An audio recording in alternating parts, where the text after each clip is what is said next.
Greetings, I'm Tantus Naraban Dracovin, Lord and Emperor of the Dracovin Empire, and welcome. Today we're going to continue our discussion on the Pathfinder role-playing game. So I'm going to get back into combat. I've been going over some combat rules. I'm going to go dive into some more of them. So let's talk about the type of actions you can take on your turn. When in combat, or most generally speaking, the type of actions you can take on your turn are one standard and one move, or a full round action. Now I'll go over what some of the different types of actions are for these listed under them, but that's what you just have to think. If something says it's a full round action, you could take that, or you can take a standard plus a move.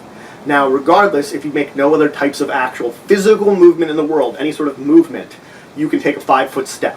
I can always move 5 feet as a single step. That does not incur an attack of opportunity. I can do it as long as the terrain is not difficult, and as long as I do no other physical movement. I can do a move action on my turn, but as long as it's not movement, 5-foot step. Now you can take a number of free actions. Free actions require no time, no thinking. It's just something you can do as part of your turn. You are limited by your GM about how many free actions you can really take, but as long as you're within reason, you can just take them. Now you can also take a swift action on your turn. A swift action is so quick it takes up no time when you're doing it. You can get one per turn if you choose to use it. The thing is, not all actions are swift actions. It's just you have to see if you have a swift action, you can use it on your turn. Now there is also immediate actions, which you can do at any time, even if it's not your turn. But if I use it on my turn, it's taking up my swift action. Or if I use it when it's not my turn, it's taking up my swift action for my next turn. So after I'm done, if I have to make an immediate action to protect myself, then on my next turn, I wouldn't have access to a swift action because I used up that immediate instead. Now, of course, there are non-actions too. Things like notching an arrow would count as a non-action, and you never consider it as part of the actions.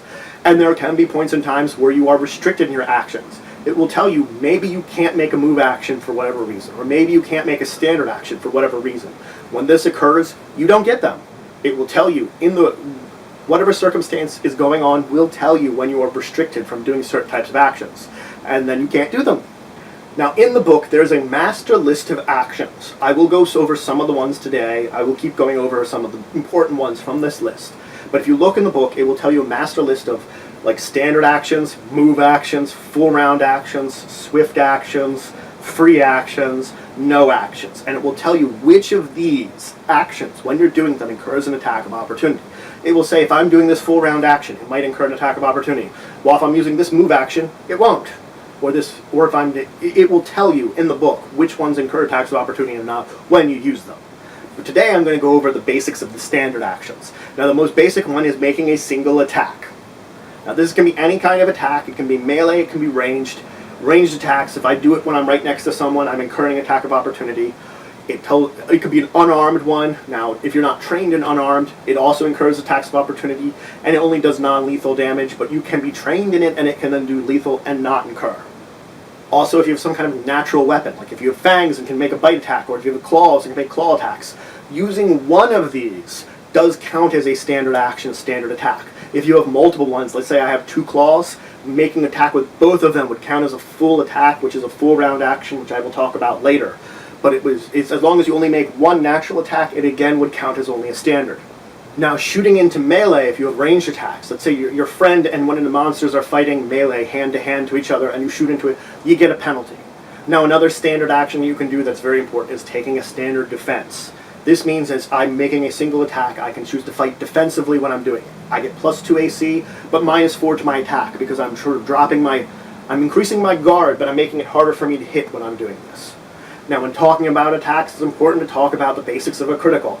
A critical happens when I roll a 20 and I'm critically threatened. A 20 is an automatic hit when on attack roll.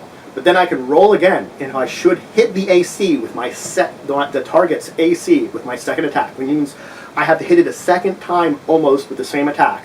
I successfully critical. Then I'm multiplied by traditionally ×2, where extra damage dice aren't rolled. So those things aren't rolled again. So like rogue sneak attack would not be rolled again, but I would roll my, let's say, longsword with just a d8. I'd roll it twice and add my bonus 2 times. Now, different weapons have different rules. Certain weapons have greater threat ranges, which means I might threaten to critical on a 19 or 20. A 20 is still the only automatic hit. So if I roll a 19 and for some reason it wouldn't hit, it still wouldn't be critical, or it wouldn't be even a critical threat. But if that 19 and I rolled it and it would still hit, I could roll again and see if I could confirm it. Now there's also increased multipliers. It might not just be 9 times 2. There's times 3s and times 4s. That would mean I would multiply it by that many. If I had times 4, it could be 4d8 plus 4 times whatever I'd be adding. Again, your like extra damage dice or any kind of extra dice would not be multiplied unless they specifically said they would be. Now, spells can actually critical if it has an attack roll. If my spell that I'm casting allows me an attack roll, whether it's a ranged touch, melee touch, or an actual just range or melee attack, it can critical then. It has its basic critical rules of 20 times 2, unless specifically that spell says it's differently. Now, some other standard actions you can do are activate a magic item. Depending on the type of magic item, we'll let you know if it under the chart will say certain types of magic items will provoke, certain will not, but as a standard action I could activate some kind of magic item. I could also cast a spell as a standard action. Now a spell, some of them require that you concentrate in order to cast them. This could be just a general concentration that you might need to make a check for it. Most oftentimes you're going to make concentration checks and have to worry about your concentration when you're casting while threatened. That means if I'm in melee combat and I'm casting a spell, I have to make a d20 roll. I can add my caster level, how many levels of spell casting I have, plus the ability score I use for that. Let's say for a wizard it would be my intelligence. I add the modifier from that. And the DC would be 15 times twice my spell level that I'm trying to cast. So a third level spell would be plus 6 to 15, 21. So it's 21 would be what I'm trying to meet to cast it defensively. If I fail, I just lose the spell. I kept myself, I was sort of moving back, I was doing it defensively. Now there is an optional sort of rule that you can do, that you can choose to forebe that, but then you incur an attack of opportunity. Because really the point is that I'm casting on the defensive so I don't incur an attack of opportunity when I'm casting my spell. It's just that sometimes, depending on your GM, he might allow you that you can take that attack of opportunity. Of course that could incur another concentration check, taking damage. When casting a spell results in a concentration check. So it's sort of this trade-off of what you want to do with concentration checks. There are other times when you make concentration checks.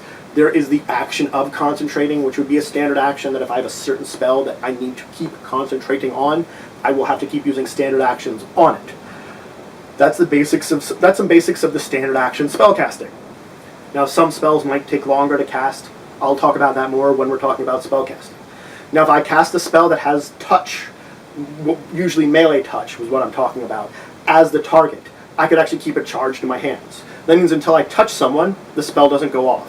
Normally with ranged touch, I'm chucking it away. But with normal melee touch, it only discharges when I touch someone.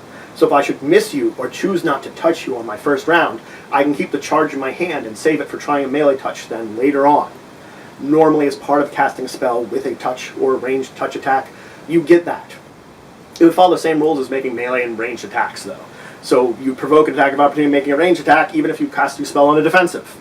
Now you can start and complete a full round action. Now whatever reason, if you're restricted from taking full round actions, or there's a circumstance where you can't take one, or you're trying to finish one, but you may need to move or something, you can start one and then complete it on your next action. Now this would be certain types of, it's up to your GM as to what kind of full round actions you can do with this, and it'll be more circumstantial when you're forced into doing this that you would have to start and then complete it, but it can come up. Now next I do want to talk about taking a total defense. Total defense means I'm not making any attacks, a standard action. It just means I sacrifice a pretty big bonus. I don't take any attacks, and instead I just get a bonus to my AC. That's all it is I don't take any attacks. I'm just like keeping my guard up, and that could be it's a standard action to do that, and I just get a bonus to my AC. Now lastly, using a special ability is traditionally a standard action. Certain special abilities will tell you if they aren't, but most special abilities are standard actions, and they will tell you if they are not. If they don't say anything, assume they are standard actions. So that's most of the standard actions you're going to be using generally in most of your games. There are a few others. Again, they could come up. You could check the chart if there's one that you think that you're going to do and you're looking at it. It will have some more on that chart in the book. Or perhaps you can talk to your game master and he can let you know when something is a standard action or not. Anyway, so that's all I wanted to talk about today. I delved into some of the combat rules. I talked about the types of actions. I talked about using standard actions and a lot of rules associated with them. So if you have any questions, comments, anything you want to say, anything you think I left out, please leave it in the comments below. Please like this video if you enjoyed it. It shows your support for the channel, for the Empire. Please subscribe if you already haven't. That's another important way of showing your support. It shows that you want to be a member, a citizen of the Empire. And please share this video if you know anyone that would enjoy the video or could learn anything from it. And until next time, I bid you farewell.